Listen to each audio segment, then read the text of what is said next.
Здраво до сите оние кои што во моментов се наоѓате пред малите екрани и ви е пуштен телевизорот на фреквенцијата на телевизија Стар. За кратко започнува вашата омилена рубрика Лајт.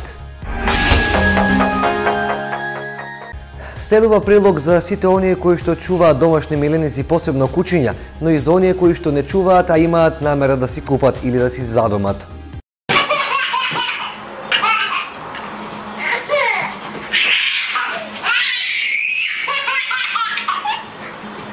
Еве ви вистински доказ за тоа дека животните се вистински пријатели на децата. Во конкретниве снимки, кучињата си играат и внимаваат на бебињата, а воедно и придонесуваат за нивното добро расположение.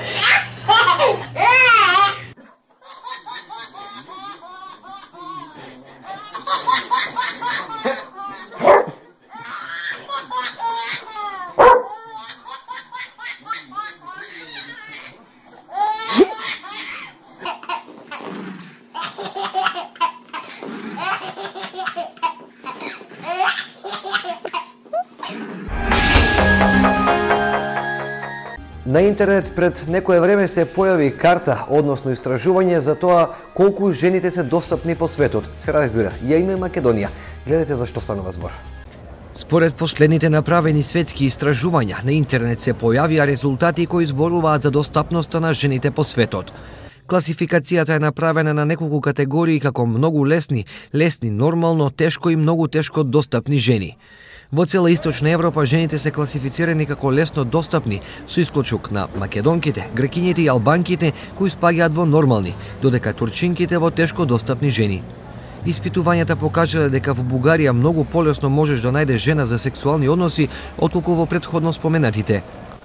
Според направената карта, најлесни жени за освојување во светот се од Перу, Боливија, Того, Гана, Камерун, Етиопија, Кенија, Уганда, Танзанија, Конго, Замбија, Мозамбик, Зимбабве, Тајланд и Филипините, додека најтешко достапни се жените од исламските земји како Египет, Сирија, Јордан, Саудитска Арабија, Ирак, Иран, Јемен, Оман и Шри-Ланка.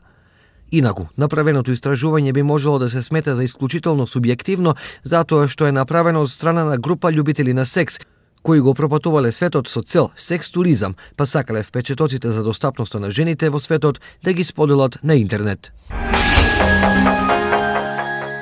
Ако во претходниот прилог зборувавме за достапноста, сексуалната достапност на жените по светот, да видиме колку македонките и македонците знаат за сексуално преносливите болести. Во денешното модерно општество постојано можеме да забележиме најразлични кампањи за сигурен секс, едукации за запознавање на младите околу сексуално преносливите болести и се што треба да се знае како до безбедни полови односи. Иако ова е така, ситуацијата на терен е многу поразлична од тоа што се очекува, покажуваат спроведените истражувања.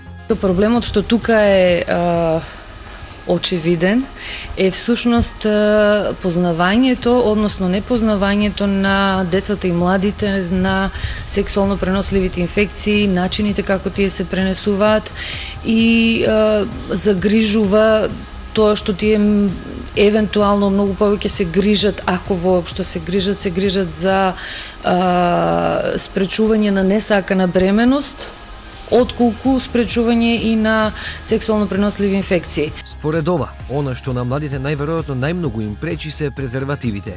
Ми се чини дека младите не чувствуваат потреба секогаш да користат кондом. Кондомот е единствено средство кое што покрај од несакана бременост може да не заштити и од сите други најголем дел од сексуално преносливите инфекции. Сега проблемот со користењето на кондомите е не знам кој, сметам дека имаат доволно информации, меѓутоа не го користат во секој случај. Сме имале ситуации каде што девојчињата, сме работеле на работилници посебно за девојчиња, сметаат дека носењето на кондомот е обврска на момчето.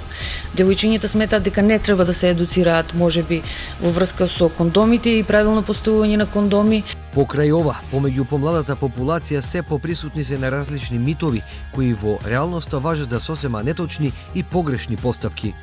Многу митови има во однос на сексуално преносливите инфекции. Многу често е, например, за ХИВ, ако зборуваме и за било која сексуално пренослива инфекција, многу од младите сметаат дека тоа се болести на хомосексуалната популација. Тоа е еден мит кој што владее. Дополнително, многу ретко имаме проблем со терминологијата. Што е гонореја? Гонореја е гној. Одговор имаме добиено. Кока-колата контрацептивно средство. Па прашањето е што сега? Ако ништо повеќе, можеме да прочитаме на интернет, можеме да се информираме.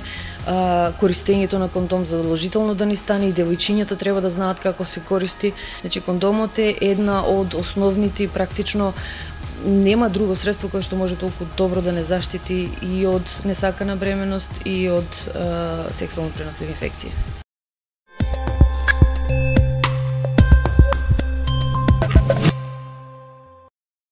Како и да е, дојде време за мала релаксација, односно за нашиот филм предлог до вас. Hello, Miss Katie. What are you doing here? I Spit on Your Grave е филм снимен во 2013 година. Приказната е насочена кон една девојка Кейт, која се труди да успее во светот на моделите во Нью Йорк. Вистинската ноќна мора почнува во моментот кога таа ќе се согласи на фотосесија, пошто доаѓаат тортурите, мачењето, силувањето и киднапирањето. Ќе успее да се ослободи од киднаперите, но ќе мора и да им се одмазди. There is no cleaning this up. Goodbye, Miss Katie. Let me try, please. Don't tell you not like this.